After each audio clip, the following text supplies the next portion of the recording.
The cold mud choked her screams as the carriage wheels of her treacherous husband rolled away.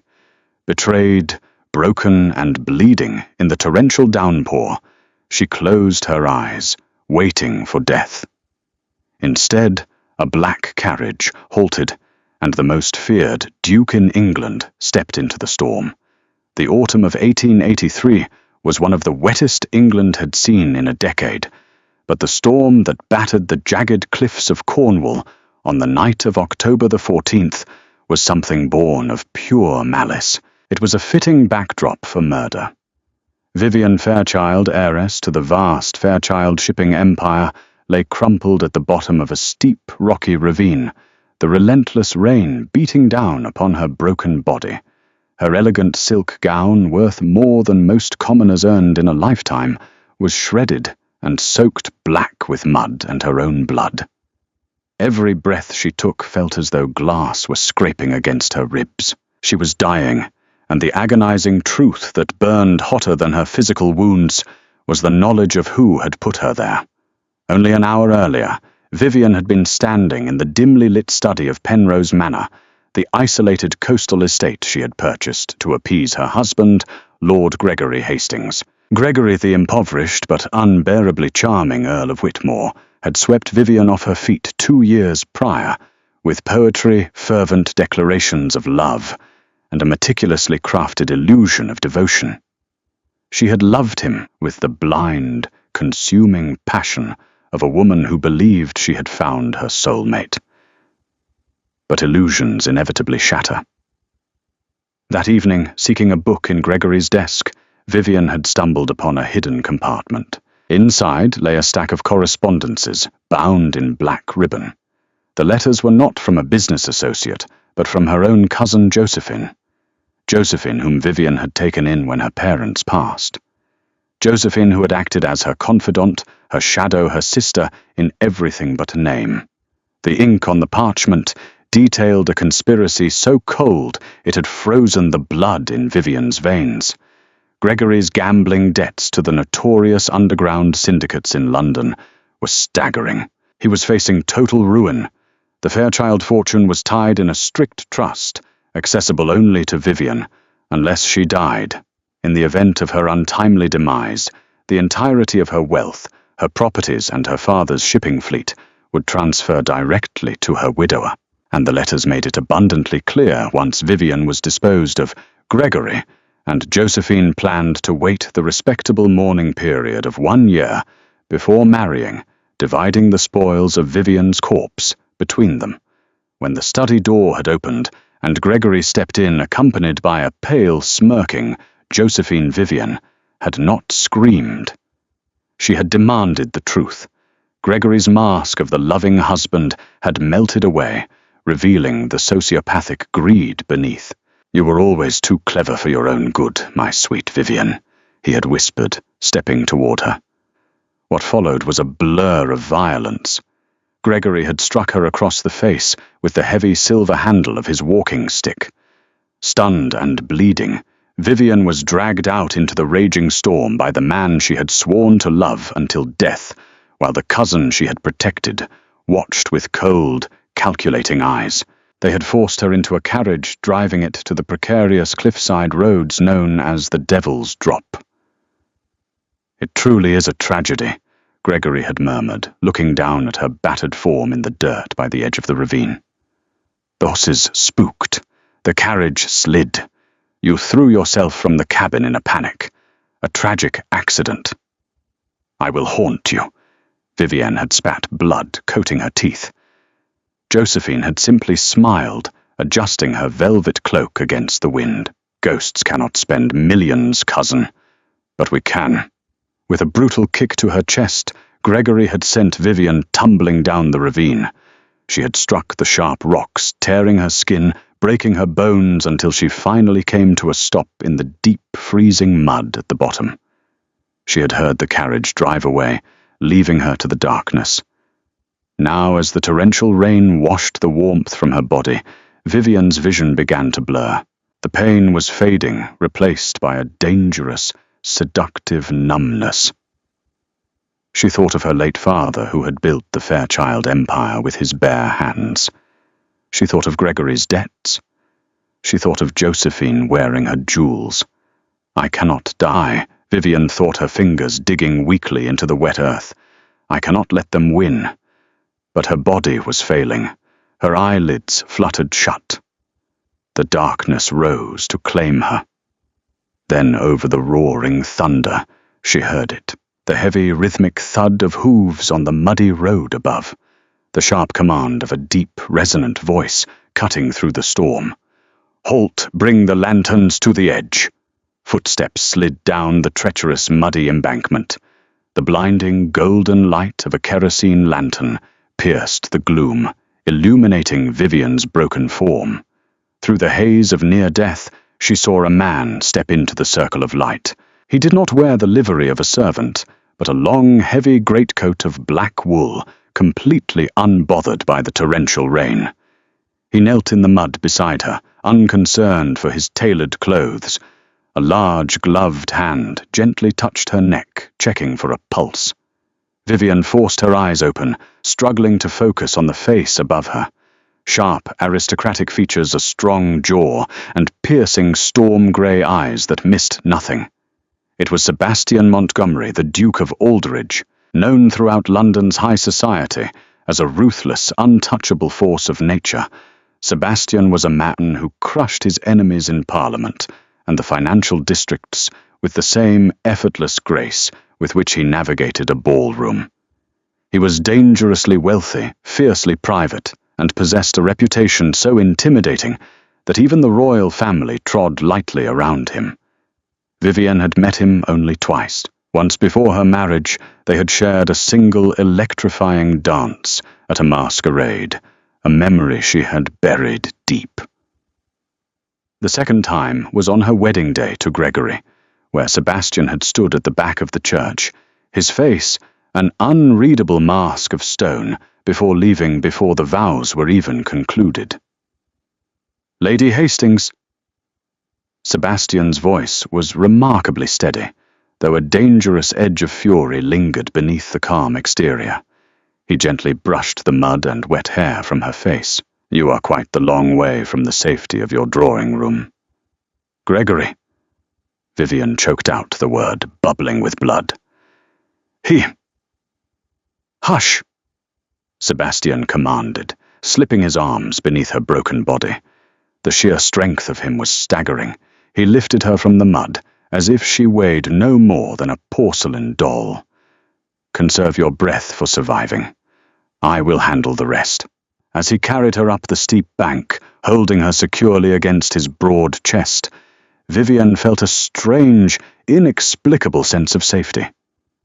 The last thing she remembered before unconsciousness finally dragged her under was the scent of bergamot leather and rain, and the Duke's voice barking orders at his men to ride for his private estate, like the very devil was on their heels.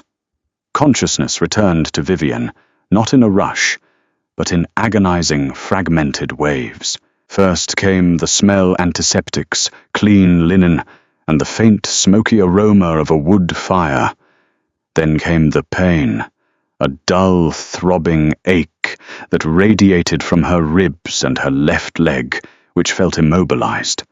When she finally managed to pry her eyes open, she found herself not in the cold mud of Cornwall, but in a vast, opulent bedchamber. Rich mahogany paneling lined the walls, and heavy emerald velvet curtains were drawn back to reveal a grey, overcast morning. "Do not attempt to move, your ladyship." Vivian turned her head, slowly wincing. Sitting in a leather armchair by the roaring fireplace was a severe-looking older man with spectacles. "I am Dr. Harrison," he said, rising and approaching the bed. "The Duke's personal physician. You have 3 fractured ribs, a broken tibia, a severe concussion, and numerous lacerations. You have been asleep for 4 days. 4 days." The memories rushed back with the violence of a tidal wave. The letters, the betrayal, the cold eyes of her husband and cousin, the fall. Vivian tried to sit up, a gasp of pain escaping her lips. I must notify the authorities. Gregory. Will do you no good. A deep voice resonated from the doorway. Sebastian Montgomery strode into the room. He was impeccably dressed in a dark waistcoat and a crisp white shirt lacking a cravat, which gave him an air of dangerous informality. He waved a hand, and Dr. Harrison immediately bowed and exited the room, closing the heavy oak doors softly behind him. Sebastian approached the bed, his storm-grey eyes locking onto hers. He stopped at the foot of the mattress, clasping his hands behind his back. If you go to the authorities, Vivian, you will be dead before the week is out. Sebastian stated, his tone matter of fact. Lord Hastings is a peer of the realm beloved by society, and currently playing the role of the tragic, grieving widower to perfection. You, on the other hand, are a woman who claims her husband tried to murder her, with no proof other than your word. He will have you committed to the Bethlehem Asylum for hysteria, or he will simply finish the job. Vivian stared at him, her chest heaving. Grieving widower. Wordlessly, Sebastian reached into his jacket pocket and retrieved a folded newspaper. He stepped forward and laid it on the pristine white sheets over her lap. It was the Times of London. There on the front page was an extravagant obituary. Tragic demise of Lady Vivian Hastings. A horrific carriage accident on the treacherous Cornwall coast has claimed the life of the beloved heiress. Lord Hastings is said to be inconsolable, completely broken by the sudden loss of his dearest wife. A grand memorial is to be held at St. George's Cathedral. Vivian's hands trembled as she read the words. They think I am dead. The world thinks you are dead, Sebastian corrected, pulling up a chair and sitting beside her bed. The carriage was found, dashed against the rocks at the bottom of the cove. A body was washed out to sea, or so the local constable assumed, well compensated by your husband, no doubt. Hastings has already filed the preliminary paperwork to assume control of the Fairchild shipping empire. Tears of pure, unadulterated rage pricked Vivian's eyes. She crushed the newspaper in her fist. He took everything. My fortune, my life, and Josephine. She stood there and watched. I know. Sebastian's voice lowered, losing its aristocratic detachment. My men tracked Hastings' carriage that night. I had been keeping an eye on your husband's movements for months. He owes money to a syndicate that I have been dismantling. When my network informed me he was traveling to Penrose Manor in a storm, I rode out. I was 10 minutes too late to stop the fall. Vivian looked at him, truly looked at him. The Duke of Aldridge, a man who possessed enough wealth to buy small countries, had personally ridden through a hurricane because of her husband's gambling debts. Why do you care? Vivian asked, her voice barely a whisper. Why save me? We are practically strangers. Sebastian leaned forward, resting his elbows on his knees. The intensity in his gaze made Vivian's breath catch. We are not strangers, Vivian. I have watched you since your debut in London. I watched your father force you into an advantageous marriage with an earl who had a title but no coin. I watched you try to make something beautiful out of a hollow union. And I despised Gregory Hastings long before he touched you, because he held the one thing in this world I truly coveted, and he treated it like dirt. The silence in the room grew heavy, charged with a sudden electric tension. Sebastian's confession was not draped in romantic poetry. It was stated as a raw, undeniable fact. He had wanted her. He still did. But I didn't save you to make you my captive nor my mistress. Sebastian continued, straightening up his mask of iron, sliding back into place. I saved you because a woman of your intellect and fire does not deserve to die in the mud. I am offering you a choice, Vivian. A choice.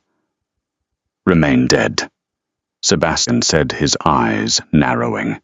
Stay here, recover, I will provide you with a new identity, unlimited funds, and passage to anywhere in the world. You can live a quiet, safe life in Italy or France. Hastings will never know. Vivian looked down at the crumpled newspaper. She felt the broken ribs in her chest, the phantom sting of the mud in her lungs. She remembered Josephine's smirk. And the second option? Vivian asked, her voice hardening, the aristocratic polish returning to her tone. A slow, terrifyingly beautiful smile spread across the Duke's face. You let me teach you how to become a ghost. We strip Gregory of his allies. We dismantle his reputation. We bleed his finances dry until he is begging in the streets. We turn Josephine against him. And when they have absolutely nothing left, when they are entirely broken, you reveal yourself. Vivian didn't hesitate. The naive girl who had loved Gregory Hastings died at the bottom of that ravine. The woman sitting in the Duke's bed was someone else entirely. I want them ruined, Vivian whispered, her eyes burning with a dark, vengeful light. I want them to suffer as I suffered. I want them to look upon me and know that I am the architect of their destruction. Sebastian reached out his warm, rough thumb, gently tracing the line of her unbruised jaw. Then we have a pact, my lady. Rest now, for when you can walk, the real work begins. 2 weeks later, the physical healing was underway, but the psychological transformation was absolute. With Sebastian's vast resources at her disposal, Vivian began to learn the intricate dark web of London's high society from the shadows. She learned how Sebastian manipulated stocks, how he gathered blackmail, how he moved pieces on the board without ever showing his hand. On a crisp, foggy morning in late November, Sebastian entered her private parlor where she was practicing her walking with a silver-tipped cane. It is time, Sebastian announced, holding a pair of black silk mourning gloves. Your funeral is today. Vivian stopped, leaning heavily on the cane. Her heart gave a sudden lurch, not of fear, but of adrenaline. We are going, she asked.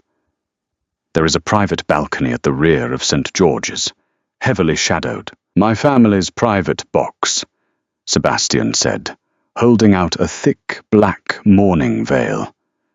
I thought you might like to see the performance for yourself, to know exactly what we are destroying.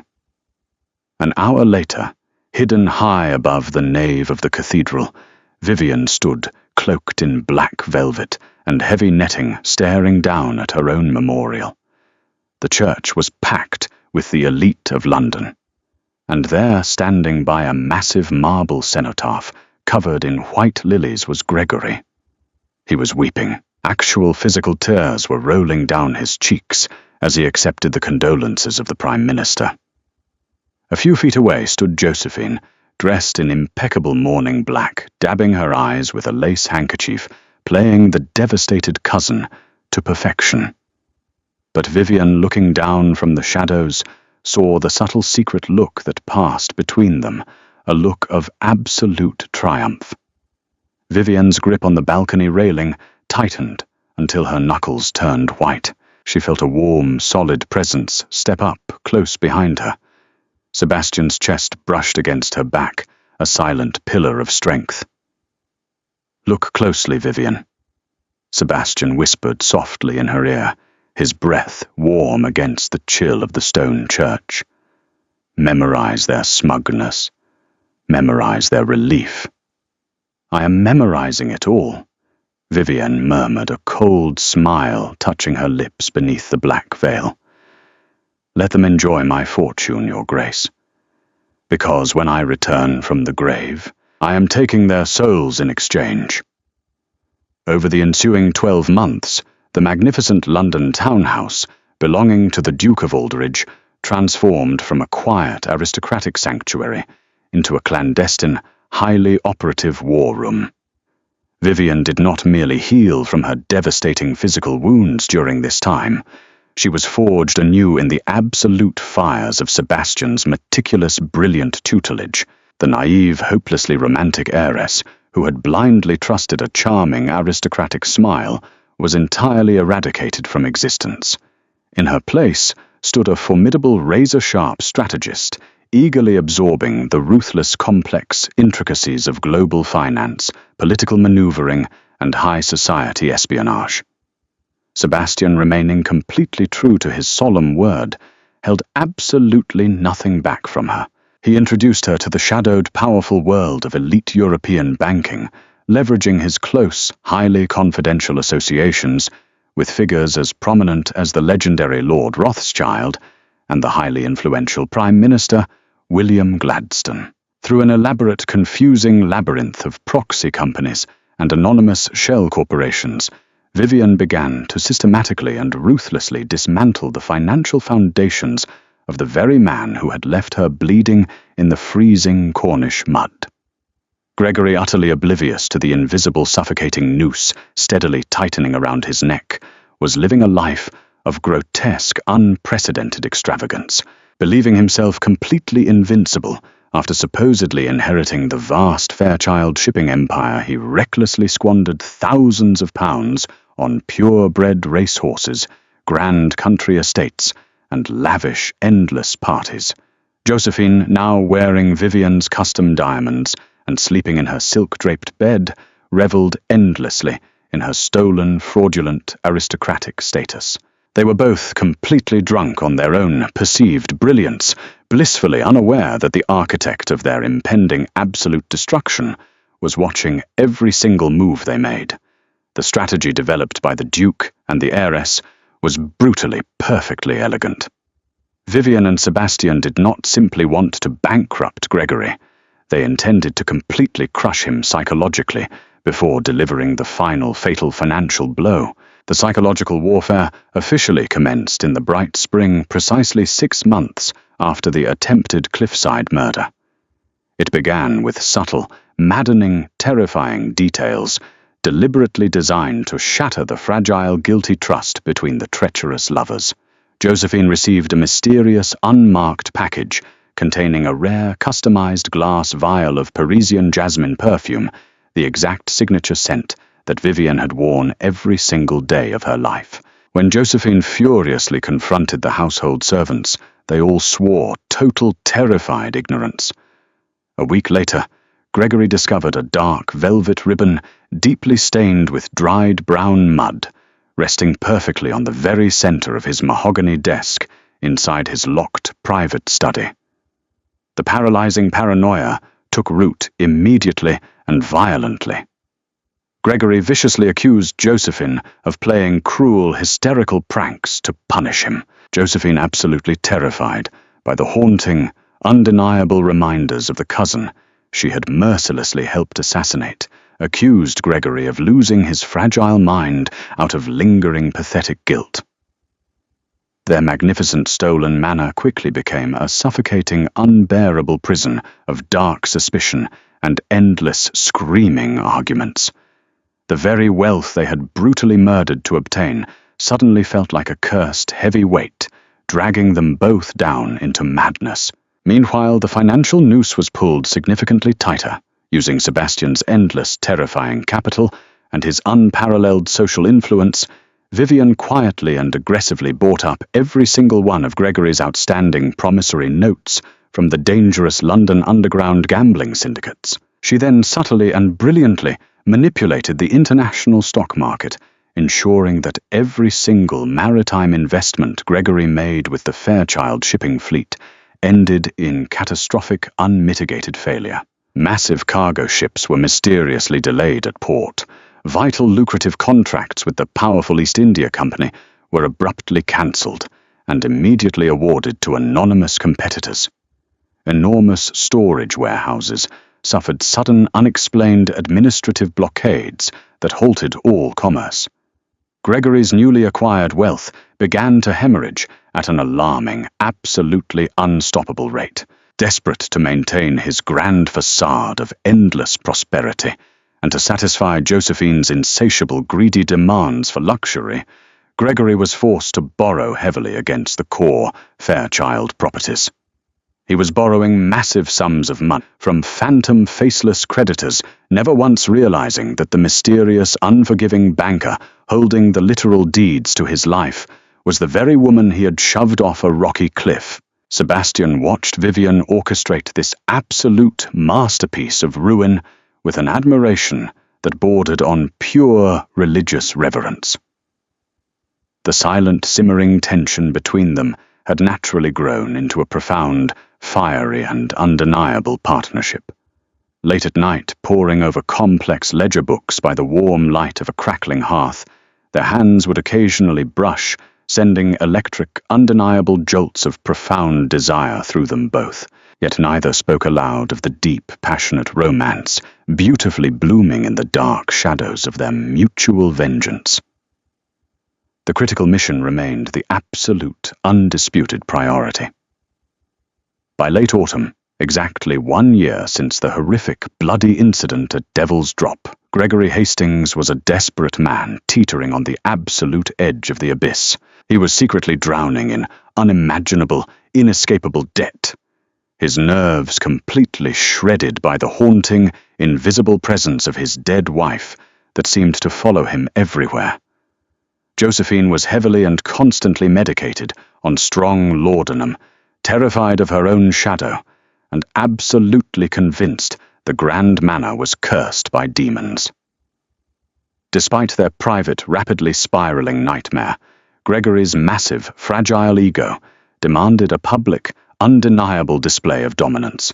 He arrogantly announced a spectacularly opulent anniversary ball to be held at the grand Fairchild London estate, ostensibly to honor the beloved memory of his late wife, but practically to secure new, desperate financial investments from oblivious, wealthy aristocrats. It was the perfect, arrogant, fatal mistake. When Sebastian read the heavily engraved gold invitation that had been discreetly acquired by his vast, invisible network of informants, he handed it to Vivian with a dark, predatory, thrilling smile. The stage was finally set. The intricate pieces were perfectly aligned. The long time for hiding in the shadows was officially over. It was time for the ghost to bravely return to the world of the living and rightfully claim the treacherous souls she had been promised. The winter of 1884 brought a bitter chill to London. The cobblestone streets outside the Fairchild estate were cloaked in a heavy fog. Inside the grand ballroom, hundreds of wealthy guests danced beneath brilliant gaslight chandeliers. Gregory Hastings stood near the marble staircase. He wore a sharply tailored tuxedo. Josephine clung to his arm. She was draped in expensive emerald silk and wore the legendary Fairchild diamond necklace.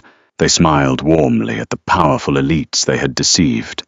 Beneath his confident exterior, Gregory was sweating profusely. He was waiting desperately for foreign banking investors. He needed their money to save him from total financial ruin. The orchestra played a sweeping waltz. It was entirely inappropriate for a memorial ball honoring his supposedly deceased wife. This joyful music perfectly underscored the sickening mockery of the entire evening. Just as the antique grandfather clock began to strike midnight, the orchestra abruptly stopped playing. The sudden silence rippled through the massive room. Every guest turned toward the main entrance. The heavy oak doors were violently thrown open. Standing boldly in the threshold was Sebastian Montgomery, the formidable Duke of Aldridge. He was flanked by 4 imposing footmen in jet-black livery. His unexpected presence sent a massive shockwave of nervous whispers through the crowd. But the Duke was not the reason the wealthy guests gasped in absolute horror. It was the breathtaking woman standing beside him. She wore a scandalous gown of deep crimson velvet. Her dark hair was intricately pinned with large rubies. There was no mourning veil hiding her face. It was Lady Vivian Hastings. She was alive. She was radiant. She radiated a terrifying fury. Josephine let out a piercing shriek. Her knees buckled instantly. She collapsed onto the cold floor, clawing desperately at her throat, as if the heavy diamonds were choking her. Gregory staggered backward, his handsome face drained of all color. The expensive champagne glass slipped from his trembling fingers, shattering loudly against the immaculate marble. The packed ballroom froze in paralyzed shock. Vivian stepped forward with a slow, deliberate grace. Sebastian walked closely beside her, his hand resting gently on her back. The massive crowd parted before them, creating a clear path to the trembling traitors. Vivian stopped 3 feet away from her husband. She did not yell. When she finally spoke, her voice was completely calm and incredibly cold. "Good evening, Gregory," Vivian said. "I apologize for my tardiness. The mud at the bottom of the Cornwall ravine took quite some time to wash out." Gregory shook violently. He looked wildly around the room for an escape. "You are dead," Gregory stammered hysterically. "This is a wicked illusion." Vivian offered a chilling smile. "The only fraud here is you. Your brief reign of theft has officially concluded." With a commanding nod from Sebastian, a large contingent of Scotland Yard officers marched into the ballroom. They were led by Chief Inspector Frederick Aberline, a highly respected detective. Sebastian stepped forward, his booming voice filling the silent space. "Lord Hastings, the powerful Duke," declared, holding up a thick leather folio containing irrefutable financial evidence. "You are hereby placed under lawful arrest for massive embezzlement and the brutal attempted murder of your innocent wife." Complete chaos erupted. Aristocrats gasped loudly as Gregory let out an animalistic roar.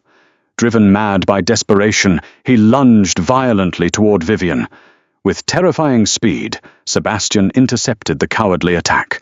The powerful Duke delivered a ruthless punch to Gregory's jaw. The loud crack of breaking bone echoed sharply over the screaming crowd. The disgraced Earl crumpled into a deeply unconscious heap. Josephine sobbed hysterically as the stern police dragged the defeated traitors away in heavy iron cuffs. They were secured for a miserable future in Newgate Prison. Vivian stood incredibly tall, taking a deep, cleansing breath. The suffocating weight of the past year finally lifted completely. She turned slowly to look at Sebastian. The glittering ballroom faded away. Sebastian gently took her gloved hand, his storm-grey eyes softening with overwhelming pride and fierce love. "The ghost is laid to rest," Sebastian murmured softly. Vivian smiled happily at the handsome man who saved her. "Now we will quickly build a completely new empire together." Did this gripping tale of betrayal, survival, and sweet vengeance keep you on the edge of your seat? If you loved watching the powerful Duke of Aldridge help Vivian reclaim her stolen empire and exact her brilliant revenge, please hit that like button, share this video with fellow historical romance and drama lovers, and do not forget to subscribe to our channel for more thrilling, real-life inspired stories. Your generous support helps us bring more unforgettable tales to vibrant life